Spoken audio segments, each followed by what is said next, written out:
Hello everyone. तो इस video में हम लोग करने वाले हैं new criminal laws, that is BNS, BNSS और बीएसए। क्योंकि रिसेंट अभी एग्जाम में क्वेश्चन पूछे गए हैं, चाहे वो सिलेक्शन पोस्ट का एग्जाम हो चाहे स्टेनो का एग्जाम हो, तो इसीलिए इन एग्जाम पर्सपेक्टिव से यानी कि सीजीएल एग्जाम पर्सपेक्टिव से हम इस टॉपिक को करने वाले हैं। हम कोई लॉ एग्ज़ाम के प्रिपरेशन नहीं कर रहे हैं, तो उतना डेप्थ में नहीं जाएंगे, और ना ही अगर आप ये एक्सपेक्ट कर रहे हैं कि यूपीएसआई के जो मूल विधि पूछा जाता है उतना डेप्थ में जाना है, तो उतना नहीं जाने वाले हैं। क्योंकि वहाँ पर मूल विधि का अलग से एक सेक्शन आता है जहाँ पर काफ़ी अच्छे नंबर ऑफ क्वेश्चंस आते हैं उसी पर्टिकुलर चीज़ से, तो वहाँ पर पढ़ना लाजमी भी है और पढ़ना प्रॉफिटेबल भी है। ठीक है, उसका उतना आउटपुट है, बट यहाँ पर उसका उतना आउटपुट है नहीं। ठीक है, आप हो सकता है कि आपकी शिफ्ट में क्वेश्चन ही ना है, बिल्कुल हो सकता है, क्यों नहीं हो सकता है। ठीक है, तो एक भी क्वेश्चन ना है, तो उतना डेप्थ में पढ़ना हमारे लिए बिल्कुल भी फिजिबल नहीं है कि हम एक एक सेक्शन बैठ के रटें उसका कि किस सेक्शन में क्या लिखा हुआ है। जितना फिजिबल है उतना मैं आपको करवा दूंगा। और अगर बहुत ही डिफिकल्ट क्वेश्चन आता है तो पहली बात तो किसी से नहीं बनेगा, और दूसरा वो क्वेश्चन किस तरह से बनाना है वो हम कल सीख चुके हैं। ठीक है, किस तरह से उन क्वेश्चंस को बनाना है जो हमें नहीं आते हैं, वो कल मैंने लाइव क्लास में आपको पूरा सिखाया था। बाकी असर्शन रीज़न को कैसे करना है सॉल्व, वो मैं एक अलग से रिकॉर्डेड वीडियो डाल दूंगा, तो उसको आप एक बार देख लीजिएगा। और रही बात जो हमारे न्यू टॉपिक और हॉट टॉपिक के वीडियोज़ जो चल रही हैं उसमें न्यू टॉपिक में ह्यूमन जॉग्राफी वाला करवाया जा चुका है आपको, स्पेस वाला भी मैंने डाल दिया है, और ये आपका क्रिमिनल लॉज हो गया। अगर आपको और भी कोई लगता है तो आप बता देना। बाकी तो जो इंडस्ट्रियल पॉलिसी वाला है वो न्यू टॉपिक नहीं है, वो हॉट टॉपिक है, मतलब काफ़ी क्वेश्चंस पूछे गए हैं, और उसको भी आपको आज ही वीडियो मिल जाएगा। और आज ही आपको इंग्लिश में ग्रामर का वन शॉट मिल जाएगा भाई पीएसपी सर, तो उसको भी एकदम मत छोड़िएगा, बिकॉज जो सर करवा रहे हैं आप देखने को पाएंगे जब एग्ज़ाम में बैठेंगे, डायरेक्टली वहीं से क्वेश्चन आपको देखने को मिलेंगे। वोकैबलरी में आपका काफ़ी तगड़ा रिस्पॉन्स था आपका, ग्रामर भी मेंटेन रखिएगा, और अगर ढंग से कर लेते हैं विद रिवीजन तो आपको बहुत बहुत हेल्प मिलने वाली है आपके एग्जाम में। ऑलराइट, स्टार्ट करते हैं। ये जो मैं पीडीएफ से आपको करवाने वाला हूँ ये आपको परमार एसएससी के टेलीग्राम चैनल पे मिल जाएगी, तो वहाँ से आप इसको डाउनलोड कर सकते हैं।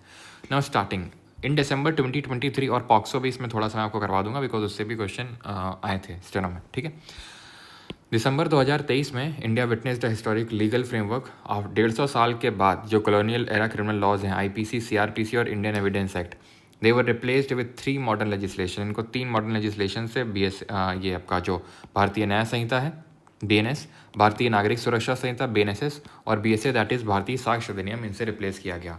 तीनों ये एनफोर्स हुए 1 जुलाई ऑफ 2024 को, and it made a new, मतलब marking a new chapter in Indian judicial system. तो इस तरह से क्वेश्चन भी आया था स्टेनो को एग्जाम में, अगर आपने देखा हो कि जो नए क्रिमिनल लॉज हैं उन्होंने क्या किया।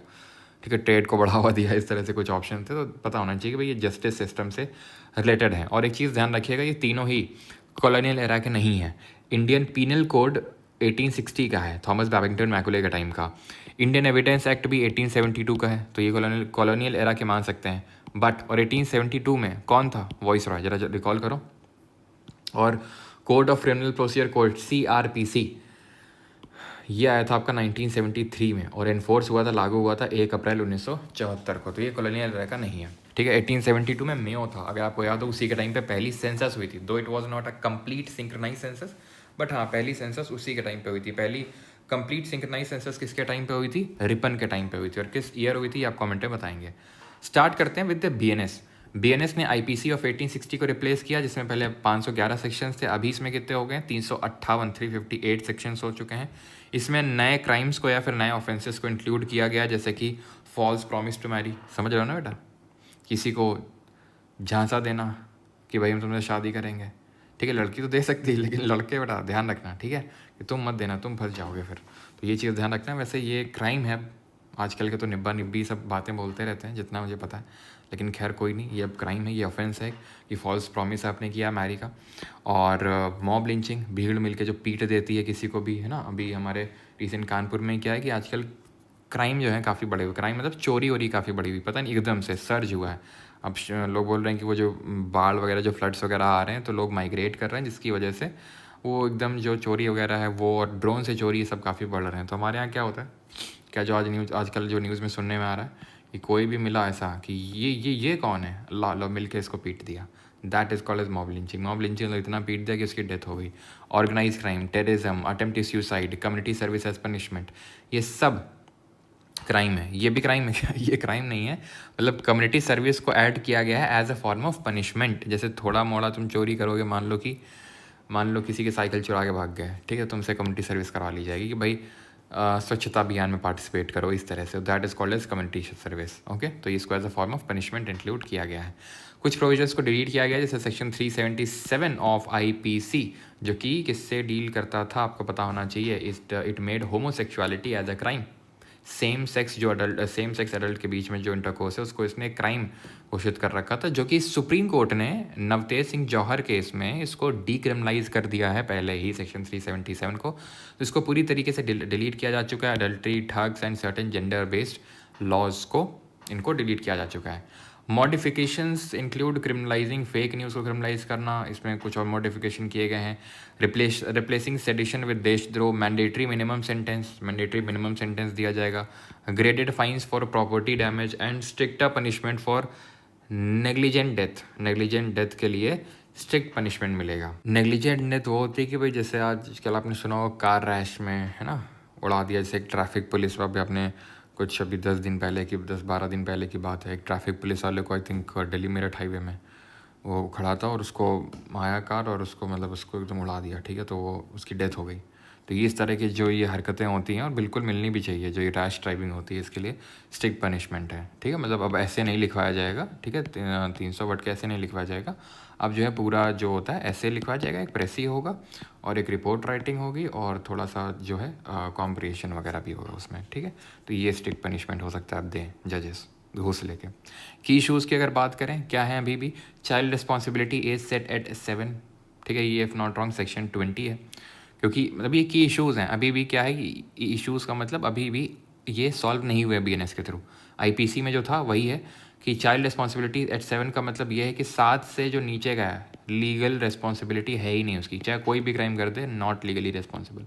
7 से 12 के बीच में अगर बात करेंगे, अगर कोई है तो अगर जो क्राइम किया है अगर ऐसा समझ में आता है कि उसकी एज के हिसाब से दैट इज़ नॉट कि भाई वो अपनी इच्छा से, अपनी विल से, सोच समझ के वो कर सकता है, तो उसके लिए भी वो लीगली ट्रायबल नहीं है, उसका ट्रायल नहीं किया जा सकता है। 7 के नीचे तो किया ही नहीं जा सकता, चाहे कुछ भी हो जाए।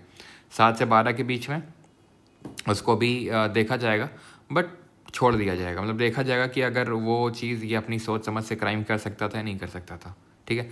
तो ये की इशूज़ अभी भी हैं। आते हैं भारतीय साक्ष्य अधिनियम में, that is Indian evidence act पे, ये जो 1872 का था विद 170 सेक्शन। 24 ऑल्टर किए गए, 2 ऐड किए गए और 6 को रिपील किया गया, हटाया गया है।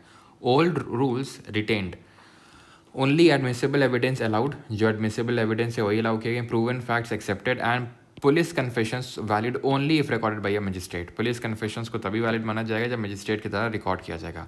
इलेक्ट्रॉनिक रिकॉर्ड का भी यहाँ पर प्रोविजन रखा गया है, लेकिन जो इलेक्ट्रॉनिक डेटा है उसको सेकेंडरी एविडेंस यहाँ पर माना गया है, ठीक है, क्योंकि उसको पहले से आपको प्रूव करना होगा कि भाई ये सही है नहीं है। और ये लाया किसके थ्रू गया, सेक्शन जो 65A है ना, जो आपका IT एक्ट है 2000 का, उसके तहत लाया गया इसको। 65B में ये लिखा हुआ है कि भाई उस चीज़ को क्या करना पड़ेगा, उस चीज़ को पहले रिलायबल घोषित करना होगा। अगर वो कंडीशंस मीट करेगा जो सेक्शन 65B में लिखा है, तभी इलेक्ट्रॉनिक डेटा को क्या किया जाएगा, उस एज अ प्रूफ माना जाएगा, ठीक है। इंट्रोड्यूसेस जॉइंट ट्रायल, यानी कि multiple persons can be tried together for the same crime के लिए मल्टीपल पर्सनस को उनका जॉइंट ट्रायल चल सकता है। और ये अभी भी इश्यूज़ हैं, ठीक है। तो इश्यूज़ होते हैं इंपॉर्टेंट नहीं, क्या हुआ है वो थोड़ा सा ज़्यादा इंपॉर्टेंट है। भारतीय नागरिक सुरक्षा संहिता, दैट इज़ BNSS, जिसने कि CRPC ऑफ 1973 को रिप्लेस किया विद 531 सेक्शंस। 177 रिवाइज हुए हैं, 9 नया है और 14 को रिपील कर दिया जा चुका है, यानी पूरी तरीके से हटाया जा चुका है। Courts restructured, no separate role for metropolitan magistrate के लिए कोई सेपरेट रोल नहीं है। डिजिटल पुश दिया गया, it mandates electronic mode at all stages of investigation में, हर स्टेज में इलेक्ट्रॉनिक मोड का इस्तेमाल किया जाना चाहिए, ठीक है। इसको पुश किया गया है सो दैट कि स्पीडी ट्रायल चल सके। Detention rules restricts bail for under trials facing life imprisonment और डेथ पेनल्टी, अगर कोई फेस कर रहा है या फिर लाइफ इम्प्रिजनमेंट यानी कि उम्र कैद, तो उसकी बेल नहीं करी जा सकती अंडर ट्रायल, ठीक है। Alternative to arrest, accused may give a security bond instead of being arrested, ठीक है। ये अरेस्ट का ऑल्टरनेटिव है कि भाई अगर अरेस्ट नहीं होना है तो आप एक सिक्योरिटी बॉन्ड भी दे सकते हो। Community service defined as a form of punishment, तो जैसा भी मैंने बताया कम्युनिटी सर्विस एक नया फॉर्म ऑफ पनिशमेंट आ चुका है। न्यू प्रोसीजर्स हैं, 0 FIRs transferable, FIRs can be e registered within 3 days, ठीक है। एंड राइट ऑफ विक्टिम्स और इन्फॉर्मेंट्स क्या है, पुलिस मस्ट शेयर चार्जशीट और case documents, witness protection to be insured by state, यानी कि पुलिस को शेयर करना पड़ेगा चार्जशीट और case document with the victim. Forensic investigation की बात करें, made mandatory for offences with punishment greater than और इक्वल टू 7 ईयर्स, यानी 7 साल या उससे ज़्यादा का पनिशमेंट है तो वहाँ पर फॉरेंसिक इन्वेस्टिगेशन मैंडेटरी किया जा चुका है अभी। डॉक्यूमेंटेशन प्रोटोकॉल्स की अगर बात करें तो जितने भी सर्चेस हैं सब में वीडियो रिकॉर्डिंग अब ज़रूरी कर दी गई है, ठीक है, जिसको सबमिट किया जाएगा मजिस्ट्रेट को। ऑल सर्चेस विद और without warrant require video recording submitted to magistrate. ये चीज़ ध्यान रखना है कि यहाँ पर काफ़ी ज़्यादा जोर दिया गया सीआरपीसी में, किसका, डिजिटल पुश का, दैट इज़ कि हर चीज़ को इलेक्ट्रॉनिकली रिकॉर्ड करना है इलेक्ट्रॉनिक मोड पे, ठीक है। की इशूज़ क्या है अभी इसमें, police custody extended up to 15 days within first 40 to 60 days. Issues तो देखो उतने इंपॉर्टेंट नहीं होते, जो मेन चीज़ हुई हैं वो इंपॉर्टेंट है। इशूज़ आप देखना चाहते हो देख सकते हो, लेकिन उससे क्वेश्चन नहीं बनेगा, ठीक है। यहाँ पर पॉक्सो को बाद में देखेंगे, लेकिन हाईलाइट्स क्या हैं क्रिमिनल लॉस के वो एक बार देख लेते हैं। तो नए ऑफेंस को रिकॉग्नाइज किया गया, टेररिज्म, मॉब लिंचिंग और ऑर्गेनाइज क्राइम, इनको जो है एक्सप्लिसिटली यानी मेंशन करके अब इंक्लूड किया गया। टेररिज्म, मॉब लिंचिंग और ऑर्गेनाइज क्राइम को स्ट्रिक्ट पनिशमेंट है for the crime against women and children. Smooth transition measures, states can make amendments in BNSS, यानी कि जो भारतीय नागरिक सुरक्षा संहिता है जिसने सीआरपीसी को रिप्लेस किया, इसमें स्टेट्स अपने हिसाब से अमेंडमेंट्स कर सकते हैं। BNS में add new provision on sexual crime against men and transgender persons. IPC and CRPC will run concurrently with the new laws until pending cases are disposed, ठीक है। तो जो पुराने लॉज हैं उनके साथ चलते रहेंगे जब तक ये पुराने डिस्पोज ऑफ नहीं हो जाते हैं। EFIRs and zero FIRs, EFIR में रिफॉर्म लाए गए हैं कि EFIR तो आपको समझ में आ रहा है, इलेक्ट्रॉनिक FIR। जीरो FIR क्या होता है, तो जीरो FIR का मतलब होता है जहाँ पर फॉर एग्जांपल क्राइम हुआ है, ठीक है, तो जो नियरेस्ट पुलिस स्टेशन है वो FIR रजिस्टर कर सकता है, भले उस पर्टिकुलर एरिया में वो घटना ना हुई हो, ठीक है, उस पर्टिकुलर एरिया में जैसे फॉर एग्जांपल जो वो सोनम वाला वो केस, सोनम वाला क्या नाम था वो, जो मेघालय में अपने पति को ले जाके उसने मार डाला था, जो भी नाम है उसका। तो जैसे फॉर एग्जांपल मान लेते हैं यूपी में किसी ने किया, ठीक है, या फिर मान लो कि मेघालय में किसी ने रिपोर्ट लिखाई, तो मेघालय पुलिस वो तुरंत उसको लिखना पड़ेगा वो, ठीक है, लिखना पड़ेगा। बाद में वो पर्टिकुलर उस पुलिस को ट्रांसफ़र कर सकती है, जैसे मान लो यूपी पुलिस है, उसको बोल सकती है कि भाई अब आप मतलब वो अपने वो जो पूरा चीज़ है उसको वो ट्रांसफ़र कर देगी, लेकिन तुरंत रजिस्टर करना होगा, भले उसके जुरिस्डिक्शन में वो केस आता हो ना आता हो, भले वो इंसिडेंस उसके जुरिस्डिक्शन में हुआ हो ना हुआ हो, अगर वो तुरंत FIR वहाँ पर रजिस्टर करना ज़रूरी है तो जीरो FIR उसी को बोलते हैं, उसको फाइल करना ज़रूरी है, ठीक है। FIRs can be filed in multiple languages without visiting a police station, बिना पुलिस स्टेशन विजिट किए भी आपकी जो है ऑनलाइन भी ये FIR फाइल करी जा सकती है, चाहे वो जीरो FIR ही क्यों ना हो। प्रोसीजरल इंप्रूवमेंट हुए हैं, जैसे वीडियोग्राफी कंपलसरी हो चुकी है during search and seizure, no chargesheet valid without recording, कोई चार्जशीट वैलिड नहीं होगी बिना रिकॉर्डिंग के, यानी अब हर चीज़ की रिकॉर्डिंग जो है काफ़ी मैंडेटरी हो गई है, वीडियोग्राफी अब काफ़ी मैंडेटरी कंपलसरी कर दी गई है। Forensic investigation mandatory in offences punishable with 7+ years, forensic investigation को मैंडेटरी कर दिया गया है, जहाँ पर अभी मैंने आपको बताया जहाँ 7 या 7 से ज़्यादा साल का पनिशमेंट है वहाँ पे। Medical examinations can be requested bye police in certain cases, कुछ केसेस में। राइट ऑफ विक्टिम और इन्फॉर्मेंट्स क्या है, victim will receive copies of the police report after filing chargesheet file करने के बाद उनको कॉपी उस चीज़ की मिलेगी चार्जशीट की। और states must establish witness protection scheme, ये स्टेट्स को दिशा निर्देश दिए गए हैं। ये की इश्यूज़ अभी भी रिमेनिंग है। थोड़ा सा पॉक्सो को देख लेते हैं, तो जो आपका protection of children from the sexual offences act है, ये 14 नवंबर 2012 को आया था। ये कोई नया नहीं है, मैं आपको बता दूं, ये पुराना है, लेकिन क्वेश्चन आए थे और थोड़ा सा क्राइम से सच रिलेटेड है, तो इसलिए यहाँ पर मैं आपको ये करवा रहा हूँ, ठीक है। 2012 में आया था ये, अनइनेक्टेड इन कॉन्सिक्वेंस ऑफ, क्योंकि इंडिया ने रेटिफाई किया था convention on the rights of children in 1992, तो उसी के अलाइनमेंट में ये था जो पॉक्सो था मेनली, तो जो बच्चों के खिलाफ जो सेक्सुअल ऑफेंस होते हैं उसके लिए है, जो 18 से नीचे हैं। और ये जेंडर न्यूट्रल है, मतलब ऐसा नहीं कि सिर्फ जो लड़कियों के खिलाफ होते हैं, लड़कों के खिलाफ भी जो होते हैं सेक्सुअल ऑफेंसेस वो भी यहाँ पर उसके लिए भी पूरी सेम क्राइम है। यहाँ पर clearly define sexual offences, sexual harassment, pornography, इन सब का पूरा डेफिनेशन दिया हुआ है। Aggravated sexual assault include offences by persons in position of trust. Aggravated sexual assault का मतलब क्या है, वो अगर सेक्सुअल ऑफेंस करता है बच्चे के खिलाफ जो पर्सन ऑफ ट्रस्ट है, एग्जाम्पल के तौर पे उसका कोई घर का फैमिली मेम्बर, ठीक है, टीचर, डॉक्टर, पुलिस, जिस पे कि बच्चा ट्रस्ट कर सकता है कि हाँ हाँ ये तो नहीं करेंगे, अगर वही करता है ना, that is an aggravated sexual assault, ठीक है। या फिर अगर बच्चा ही फिजिकली मेंटली डिसेबल्ड है तो, क्योंकि उसको तो नहीं पता ना कि कौन सही है कौन नहीं। Mandates child friendly procedure during the investigation and trial, ठीक है, चाइल्ड फ्रेंडली प्रोसीजर को प्रोसीजर वहाँ पर फॉलो करना ये काफ़ी मैंडेटरी है during investigation and trial. Child statement to be recorded at home, घर में रिकॉर्ड किया जाना चाहिए या फिर जहाँ पर उसको सही लगे बच्चे को वहाँ पर रिकॉर्ड किया जाना चाहिए। नो रिपीटेड क्वेश्चनिंग और एक्सपोजर टू एक्यूज्ड, जो एक्यूज्ड है जिसने क्राइम किया उस पे उसका एक्सपोजर नहीं करना है, क्योंकि आपको भी पता है कि वो बच्चे की साइकी पे कितना ज़्यादा इम्पैक्ट, जब बड़ों की साइकी पे इम्पैक्ट कर सकते हैं तो बच्चों की तो करता ही, और वो होता ही है कि वो लाइफ टाइम रह जाता है। काफ़ी लोगों के साथ ऐसा होता है, लाइफ टाइम वो सबकॉन्शियस में फीड हो जाता है, काफ़ी डरना और इस तरह की चीज़ें होती हैं। Special courts to be established for speedy trial, ठीक है, स्पेशल कोर्ट्स को स्टैब्लिश किया जाना चाहिए for the speedy trial, so that जल्दी ट्रायल हो। The trial should ideally be completed within 1 year. Now this is important because this is a fact, और ये इस पर भी क्वेश्चन भी बना था, ठीक है। तो ट्रायल को 1 साल में कंप्लीट करना। और एक चीज़, अगर कोई anyone who incite someone for violence under POCSO would also get the same punishment as offender. ये भी इस पर भी क्वेश्चन बना है आपका कि सेम पनिशमेंट मिलेगा अगर कोई जैसे कि उकसा रहा है किसी को कि भाई क्राइम कर दो इसके, है ना, ऐसा सेक्सुअल असॉल्ट कर दो इस बच्चे के खिलाफ, तो सेम क्राइम मिलेगा। ऑप्शन में था आधा मिलेगा पनिशमेंट, मिलेगा ही नहीं, तो भाई पूरा मिलेगा जितना उसको मिल रहा है मेन ऑफेंडर को, ठीक है। Mandatory reporting of child sexual abuse, failure to report is a punishable offence, ठीक है, अगर रिपोर्ट नहीं किया तो भी पनिशेबल ऑफेंस है।